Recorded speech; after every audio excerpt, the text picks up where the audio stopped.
If you're irritated at how hard it is, then you got resistance that won't let it in easily. And so it's by acknowledging that it's coming. It's by looking for the positive aspects of it showing up however it shows up. And by not so much comparing what's coming to you with what's come to someone else. In other words, that uneasiness slows abundance down. And so the thing that keeps most people, you have to accept that what you're letting in is not depriving anyone else of something. There's that sort of unworthiness thing that so many have going on that says, I must not be worthy of more because more isn't coming. And then as you try to figure out what isn't working and why it isn't working, you just hold yourself in a place of not letting it come in. And that's why you are brilliantly asking for ease. You see, if you want abundance and you believe it takes hard work, then doing the hard work that you believe is necessary before you can let it in. You put that in the vortex. Even when you were doing all that hard work, you were always asking for it to be easier, but you were using the hard work as your excuse to let it in.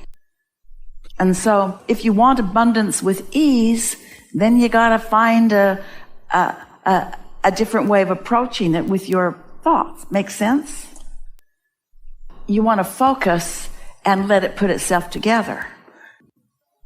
So your approach to financial abundance, for most people, it's exchange my wisdom or my effort, my activity or my product, exchange something that I'm about for money. That's the way most people look at economics. Win-win. I give you this, you give me that. So, and different people have different things that they are giving. If you have expectation that there is value in what you are offering, and you know that there are people who are looking for the value that you are offering, then there's no resistance in your vibration, no contradiction. And so sometimes what you're giving requires a lot of focus and attention from you, and what you're getting seems like it matches, but as you move through time, some of your intentions change. Maybe you want to put some time in some other things, and maybe you don't want to put as much time into what you were doing. And so sometimes you get a little out of balance within yourself because you've believed in your win-win. You've believed in, I give you this and you give me that. And now it's getting a little out of balance because you don't feel quite so willing to keep doing that, but you don't really believe yet that you can give less and still get same, or give less and get more. So this is why we like to have conversations with you, that the abundance that you are attracting and allowing into your experience isn't about your earning or your activity. It's about your wanting and not getting in the way of it.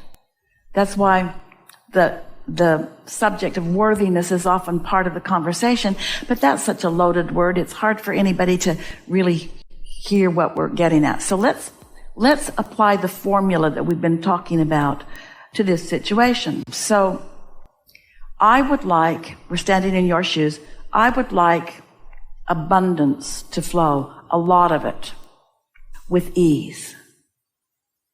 That's what I want. And as you make that statement, your inner being is not in disagreement with that. And so at that point, there's no contradiction. And then you say, from your human perspective, perhaps, I want a lot to come from me, but I know I'm going to have to work hard to get it, or at least do something equivalent to get it. And you begin to feel uneasy because your inner being isn't going along with that. Because your inner being knows that you don't have to earn to prove worthiness. Your inner being already knows that you are worthy. So then it starts to get a little off. You maybe don't trust quite so much. So then what happens to a lot of humans is that they then become skeptical. In other words, something that they sort of always kind of thought, that there isn't something for nothing like that money really can't come to you with that kind of ease. And that you feel discord in that thought because that thought's not true either. We want you to be a pointer at what you want. And we really want you to understand that the abundance that you seek can come to you that easily. But it has to be something that matches up in you. You can't attract outside of your beliefs. You cannot let in something that you are not believing. And so we could be having the same conversation about relationships or anything else. So now let's step back. What you want is putting itself together. In fact, it has already put itself together. And your desire and your willingness to explore a different approach in all of this means that you're getting closer and closer and closer to allowing it to come. Esther is using phrases with herself, such as, I like the idea of being more of a pointer than an absolute facilitator. In other words, she likes to point at the cleaning of the pond, and she likes to attract those that's a vibrational match to what they want to do. Esther really doesn't want to clean out her own pond, but she believes that there are those that are a vibrational match to it. And so that's what we want you to begin contemplating. Be a pointer. So we're going to ask you some questions. Does this explanation of this vibrational reality ring true to you? Does it make sense? Does it also make sense to you that that non-physical part of you is aware of your request and is keeping a focused eye, so to speak, on what you've asked for? So do you believe in the vibrational reality of your request? So if we can get across this sort of little barrier that so many humans feel, how does the new resource get into the physical experience? Humans think mostly it's about action, or it's about digging something else up. But if we can get across to you in a way that you can really feel it, that vibrational reality becomes reality, and it will come in a logical way. In other words, after the fact, you'll see the logic of it. But if you try too hard to figure out how it's going to come, when it's going to come, where it's going to come from, who's going to bring it, when it's going to get there, then your inability to answer those questions puts enough resistance in it that you bog it down. If you can just think about what you want and why you want it, and then step back into that general place of trusting the existence of the vibrational reality.